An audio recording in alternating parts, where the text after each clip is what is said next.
Brendan, frustrating on that one. Yeah, we haven't quite found our rhythm yet in attack, Rob. But yeah, I thought the first half wasn't the best half of football, to be honest. I thought two teams playing the same system, and both teams that like to actually dominate the ball and play football. But I didn't think there was a lot of good play in the first half, if I'm being honest. Kasper makes a great save from the penalty, and then we had just one or two things at half time. And I thought second half we were much better. Our movement in front of the ball was much better. Our pressing was much better, and we were able to sustain the attacks. We controlled Brighton's counter-attacks, which because they're a very, very dangerous team with the speed they have. And it just felt like it was the goal was coming, but yeah, we weren't able to make the breakthrough. But players showed great fitness levels, showed a real desire to want to go and win the game, and they kept going right to the very end. So like I say, it's just we just have to get that final bit of quality into a game again, and that hopefully will come sooner rather than later. Should you have had a penalty in injury time when the ball hit Lewis Dunk's arm? I haven't seen it, Rob, so I couldn't say. I asked Lee on the way off the pitch, and he'd felt that it hit Jamie. So yeah, but I haven't seen it yet. Yeah, fair enough. You mentioned Kasper Schmeichel there, but for him, it's difficult to say because it's early in the game, and goodness knows how your players might have reacted if they had conceded a goal. But that's the last two penalties he saved, and his all-round play as well. Just how valuable is he? Well, he's invaluable to the team. He's a world-class goalkeeper. There's absolutely no doubt he's up with the top goalkeepers in this league. So just his presence in the goal, like you say, his anticipation. He does his work to study the penalty takers, and he's so agile and so fast in the game. And just his leadership. You hear his voice controlling and speaking to the other players. So yeah, he's been absolutely brilliant in the two games back. He made two important saves at Watford, and obviously he's made an important save tonight. Clearly, there's a lot of teams are a little bit rusty at the moment, but there's one or two stats that suggest that the very high standards you guys have set all season, you're maybe just struggling to match at the moment, and that maybe goes back a little bit before lockdown as well. Failed to score in 4 of the last 6 now, 1 win in the last 7 in the Premier League. Now, look, I don't want to sound negative when you're third in the table in the season you've had, but after the very high standards you've set, is that a little bit of a worry? Well, certainly we want to be better. There's no denying that. Like I said, our performance level needs to, and we want it to improve. Like I said, the players are giving everything. So yeah, but we have to be better than what we've shown. There's no question about that. But we're a group that's very honest and very humble enough to accept that and put the work in to try and be better. So yeah, we sit where we are on merit.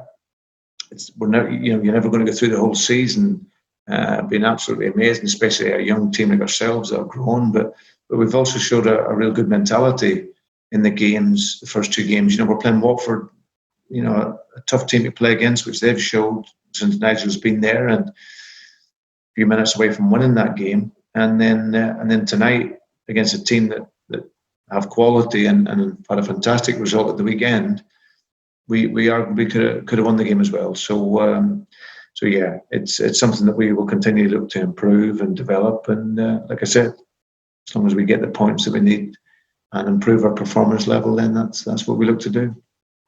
Good man. Last one from me. You started with that tweaked formation. It looked like you went 4-4-2 rather than 4-1-4-1. And some changes in personnel as well with Gray and Mendy and Iheanacho in the starting 11. What's your thinking there, Brendan? I know you've got so many games in such a short pace of time. Is it simply that or more than that? Yeah, no. It was one of the reasons. Obviously, Saturday, Tuesday for players just coming back, it was going to be a difficult ask. So we didn't want to make too many changes, but we wanted to freshen it up and give some support in central midfield with Papis. who's got good legs and good energy. That allows us to put in Dimmy, who was excellent at the weekend, to come in and give us that little bit of spark on that sort of right side, because you've got JJ, who's a brilliant defender, and he's working his way in that offensive side of his game. But that's something that will improve over time. So we felt that we wanted to put a winger in. Obviously, we wanted to put a striker in. So we went with a really attacking formation. But I think the two systems sort of cancelled each other out a little bit in the first half. So we made the changes at half time, and I felt that we were better in the second half, but without scoring. Top man, thank you very much. Cheers, thank you. BBC Radio Leicester, please. Now join Brendan. Now, Brendan, good evening. Ian Stringer is waiting on the line for BBC Radio Leicester to speak to you after this one. Yeah. Brendan, I hope you can hear me. Thank you for taking the time to join us. Apologies, I've not heard the first few questions of the press conference due to a technical problem, so if I repeat any, I do apologise. Your reaction to that one, we saw a stat in the first 30 minutes that Jamie Vardy, I think, got one touch on the ball. We talked about maybe he was isolated at Watford. Was that another problem for you tonight? Yeah, no, I didn't think we played with enough quality in the first half, Ian.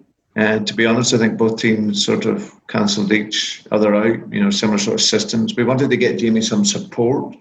So we put the extra striker up there with him and put sort of two what would be players playing inside from the sides and allowing our fullbacks to go. But we didn't find the quality and the fluency in our passing. And in the first half in particular. Second half was much better.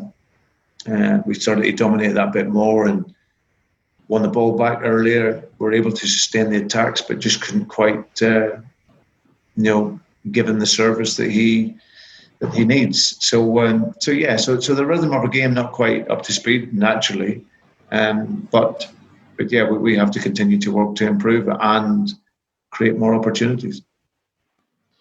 And why is that fluency in passing and finding your groove, finding your usual approach to the game? It just seemed a bit static, Brendan, and I just wonder why you think that is. And I don't want to look for any excuses for you. Clearly, I'm just interested in your view as to why it just seemed a bit lethargic.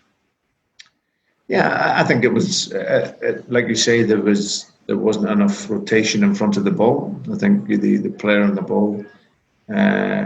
His options were, like I said, you need to, what we've been quite good at is having different options in our attack, with people running behind off the ball and then people showing to feet, and so you can find the spaces in between. And we weren't able to do that. We didn't pass it with enough quality. And that was clear for me in the first half, I felt. But yeah, second half was better. We started to shorten our pass and just play it quicker. And then that got us into much better areas. And I also thought our fitness was very good second half. We were able to sustain it, keep going, control any threat that they may have. Because like they showed at the weekend, they're a team that can score goals. And I thought we nullified that second half. But yeah, we need to continue to work really hard in this really short period of time to get that quality back into a game, which haven't been out for so long. And it does take that bit of time. What have the players had to say to you since, Brendan, about the conditions? Obviously, they played at Vicarage Road and played at home tonight. It was pretty hot, but kind of two Premier League games so close together. Is the shock of the schedule starting to hit already?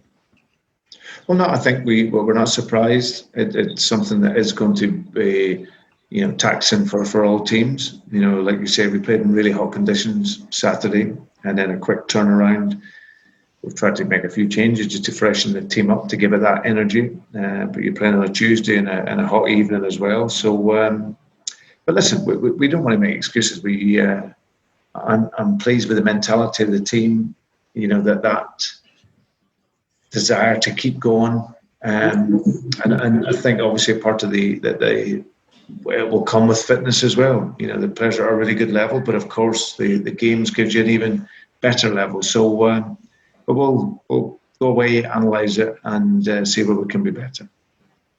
A positive to draw, another Kasper Schmeichel save from a penalty. And a good save as well.